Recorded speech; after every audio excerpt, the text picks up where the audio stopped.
Astro TV ஆதி நேயர்களுக்கு வணக்கம். உங்கள் ஜோதிடர் முருகேசன் பேசுகிறேன்.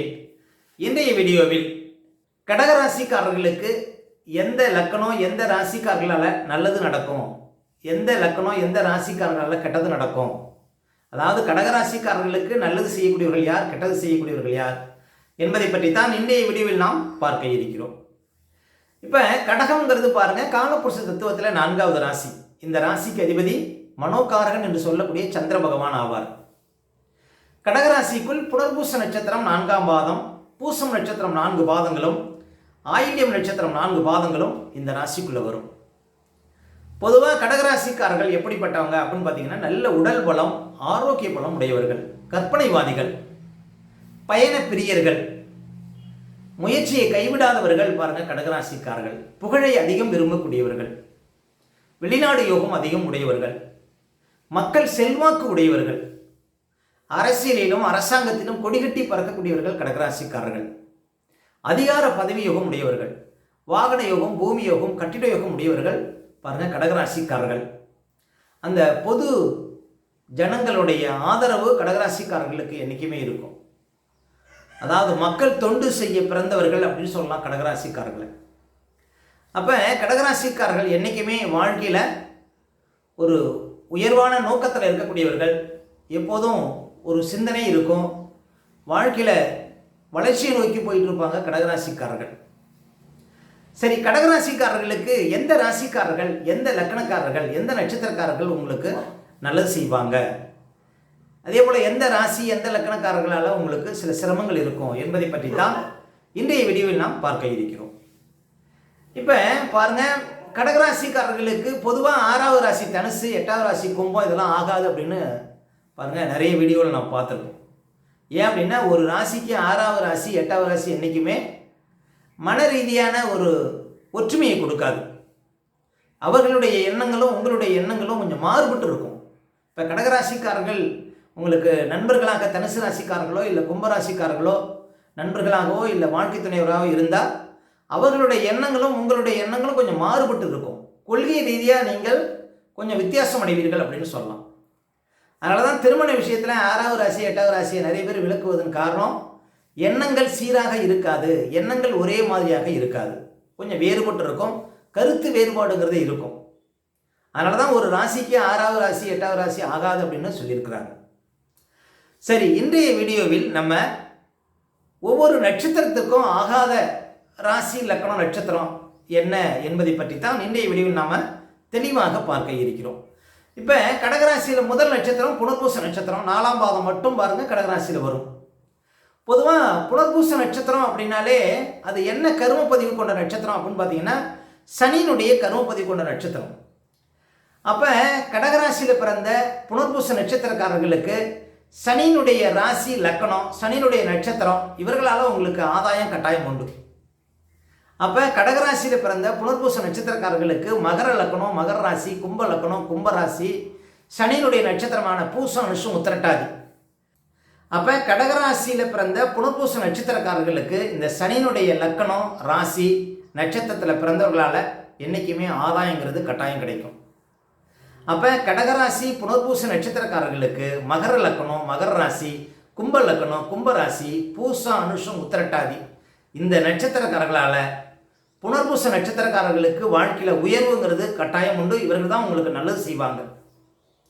இதே உங்கள் குடும்பத்திலேயே பாருங்கள், உங்களுக்கு மகர லக்கணம், மகர ராசி, கும்ப லக்கணம், கும்பராசி, இந்த பூசம், அனுஷம், உத்திரட்டாதி நட்சத்திரம் பிறந்தவங்க இருந்தாங்கன்னா அவர்களால் உங்களுக்கு கட்டாயம் வாழ்க்கையில் ஒரு ஏற்றம்ங்கிறது கட்டாயம் இருக்கும். என்ன ஒரு விஷயம்னா, கொள்கை ரீதியாக ஒரு எண்ண ரீதியாக உங்களுக்கு கொஞ்சம் வித்தியாசம் இருக்கும். அவர்களுக்கும் உங்களுக்கும் ஒரு சில கருத்து வேறுபாடு இருக்கும். இப்போ கடகராசியில் பிறந்த புனர்பூச நட்சத்திரக்காரர்களுக்கு இந்த மகர லக்கணம், மகர ராசி, கும்ப லக்கணம், கும்பராசி, பூசம், அனுஷம், உத்திரட்டாதி இந்த நட்சத்திரக்காரர்கள் விஷயத்தில் பாருங்கள் உங்களுக்கு கொஞ்சம் கொள்கை வேறுபாடு இருக்குமே தவிர அவர்களால் உங்களுக்கு கட்டாயம் நன்மை உண்டு. அதே போல் அவர்கள் விஷயத்தில் கொஞ்சம் நீங்கள் விழிப்பாகவும் இருக்கணும்.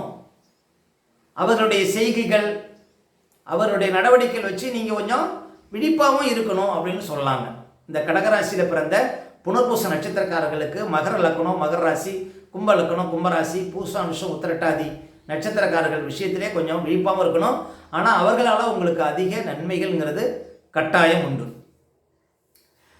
அதே போல் கடகராசியில் பிறந்த பூச நட்சத்திரக்காரர்கள் இவர்களுக்கு எந்த ராசி லக்னம் நட்சத்திரம் பாருங்கள் நன்மை செய்யும் அப்படின்னு பார்த்தீங்கன்னா, இப்போ பூசங்கிறது பாருங்கள் ராகு பகவானின் கர்ம பதிவு கொண்ட நட்சத்திரம். அப்போ ராகு பகவானுக்கு சொந்த வீடுகள் கிடையாது. ராகு பகவானுக்குன்னு ஒரு 3 நட்சத்திரம் இருக்குது, திருவாதிரை சுவாதி சதயம். அப்போ கடகராசியில் பிறந்த பூச நட்சத்திரக்காரர்களுக்கு இந்த திருவாதிரை சுவாதி சதயம் இந்த நட்சத்திரக்காரர்களால் வாழ்க்கையில் கட்டாயம் உயர்வுங்கிறது உண்டு, வாழ்க்கையிலங்கிறது வளர்ச்சிங்கிறது உண்டு, வாழ்க்கையில் ஏற்றம்ங்கிறது உண்டு. அதே போல் அவர்கள் விஷயத்தில் கொஞ்சம் விழிப்பாக நீங்கள் இருக்கணும். ஒரு தொழில் பார்ட்னராக வராங்க. இப்போ கடகராசியில் பிறந்த பூச நட்சத்திரக்காரர்களுக்கு இந்த திருவாதிரை சுவாதி சதயம் இந்த நட்சத்திரத்தில் பிறந்தவங்க ஒரு தொழில் பார்ட்னராக வந்தாலும் சரி, அல்லது நண்பராக வந்தாலும் சரி, அல்லது வாழ்க்கை துணைவாக வந்தாலும் சரி, அல்லது வாழ்க்கை துணைவராக வந்தாலும் சரி, அவர்கள் விஷயத்தில் கொஞ்சம் கவனமாக இருக்கணும். ஆனால் அவர்களால் தான் உங்களுக்கு மிகப்பெரிய ஒரு மாற்றம், வாழ்க்கையில் மிகப்பெரிய வளர்ச்சிங்கிறது உண்டுங்க. அப்போ கடகராசி பூச நட்சத்திரக்காரர்களுக்கு யாரெல்லாம் நல்லது செய்வாங்களோ அவர்களால் சில கெடுபல்களும் நடக்கும் அப்படின்னு சொல்லப்பட்டிருக்கு. சரி, அடுத்தது பாருங்கள் கடகராசி ஆயில்ய நட்சத்திரம். பாருங்கள், ஆயில்ய நட்சத்திரம் புதனுடைய நட்சத்திரம். ஆனால் என்ன கர்மப்பதிவு கொண்ட நட்சத்திரம் அப்படின்னு பார்த்தீங்கன்னா, ஆயில்யம் சூரியனுடைய கர்மப்பதிவு கொண்ட நட்சத்திரம். அப்போ சூரியனுடைய ராசி லக்னம் சூரியனுடைய நட்சத்திரக்காரர்களால் இந்த கடகராசியில் பிறந்த ஆயில்ய நட்சத்திரக்காரர்களுக்கு வாழ்க்கையில் உயர்வுங்கிறது உண்டு. சூரியனுடைய ராசி லக்கணங்கிறது சிம்ம ராசி சிம்ம லக்கணம். அதே போல் கார்த்திகை உத்தரம் உத்திராடம் இந்த நட்சத்திரக்காரர்களால் கடகராசியில் பிறந்த ஆயில்ய நட்சத்திரக்காரர்களுக்கு வாழ்க்கையில் உயர்வுங்கிறது உண்டு. அது தொழில் பார்ட்னராக இருந்தாலும் சரி, வாழ்க்கை துணைவராக இருந்தாலும் சரி, ஒரு நண்பர்களாக இருந்தாலும் சரி, அவர்கள் என்றைக்குமே உங்களுடைய உயர்வுக்கு ஒரு பக்கபலமாக கட்டாயம் இருப்பார்கள். அப்போ கடகராசியில் பிறந்த ஆயில்ய நட்சத்திரக்காரர்களுக்கு சிம்ம லக்கணம் சிம்ம ராசிக்காரர்களை நீங்கள் நம்பலாம். என்றைக்குமே வாழ்க்கையில் அவர்களால் ஒரு சில தீமை நடக்குது அப்படின்னா நீங்கள் கொஞ்சம் விழிப்பாக இருக்கணும். அவர்களுடைய செய்கையை அவர்களுடைய நடவடிக்கைகளை வைத்து கொஞ்சம் அவர்கள் நீங்கள் புரிஞ்சுக்கணும், அவ்வளோதான். ஆனால் உங்களுக்கு நிறைய நன்மைகள், நிறைய வாழ்க்கையில் முன்னேற்றங்களை உங்களுக்கு கொடுக்கக்கூடியவர்கள் யார் அப்படின்னா கடகராசியில் பிறந்த ஆயில்ய நட்சத்திரக்காரர்களுக்கு சிம்ம ராசி சிம்ம லக்கணக்காரர்களால் கட்டாயம் வாழ்க்கையில் உயர்வுங்கிறது உண்டு. அதே போல் கார்த்திகை உத்தரம் உத்திராடம் இந்த நட்சத்திரக்காரர்களும் உங்கள் வாழ்க்கையில் பாருங்கள் நிறைய நன்மைகள் செய்வார்கள் அப்படின்னு சொல்ல முடியும். அப்போ கடகராசியில் பிறந்த ஆயில்யம் நட்சத்திரக்காரர்களுக்கு சிம்ம லக்கணம் சிம்ம ராசி கார்த்திகை உத்தரம் உத்திராடம் இந்த நட்சத்திர பிறந்தவர்களால் யோகம் உண்டு. ஆனால் அவர்கள் விஷயத்துலேயும் நீங்கள் கொஞ்சம் கவனமாக இருக்கணும். ஒரு கிரகம் எப்போதும் நன்மை செய்யும் அப்படின்னு சொல்ல முடியாது, சில தீமைகளையும் செய்யும். அதனால் அவர்களால் ஒரு சில சிரமங்களும் வரும். நீங்கள் கொஞ்சம் விழிப்பாக இருக்கணும், அவ்வளோதான். மற்றபடி பாருங்கள், இந்த கடகராசியில் பிறந்த புனர்பூச நட்சத்திரக்காரர்களுக்கு பாருங்கள் மகர லக்கணம் மகர ராசி கும்ப லக்கணம் கும்பராசி பூசம் அனுஷம் உத்திரட்டாதி இந்த நட்சத்திரக்காரர்களில் யோகம் உண்டு. அதே போல் பூச நட்சத்திரக்காரர்களுக்கு திருவாதிரை சுவாதி சதயம் இந்த நட்சத்திரக்காரர்களால் யோகம் உண்டு. அதே போல் ஆயில்ய நட்சத்திரக்காரர்களுக்கு கார்த்திகை உத்தரம் உத்திராடம் இந்த சிம்ம லக்கணம் சிம்ம ராசிக்காரர்களில் யோகம் உண்டு அப்படின்னு சொல்லலாம். மேலும் உங்களுடைய சுய ஜாதகத்தை நீங்கள் பார்க்கணும் அப்படின்னா திரையில் தெரியக்கூடிய நம்பருக்கு நீங்கள் கான்டாக்ட் பண்ணுங்கள். உங்களுடைய சுய ஜாதகத்தை நீங்கள் தெளிவாக தெரிஞ்சுக்கலாம். அதே போல் உங்களுடைய பிள்ளைகளுக்கு ஏதாவது ஜாதகம் புதுசாக எழுதணும் அப்படின்னா இந்த நம்பருக்கு கான்டாக்ட் பண்ணுங்கள்.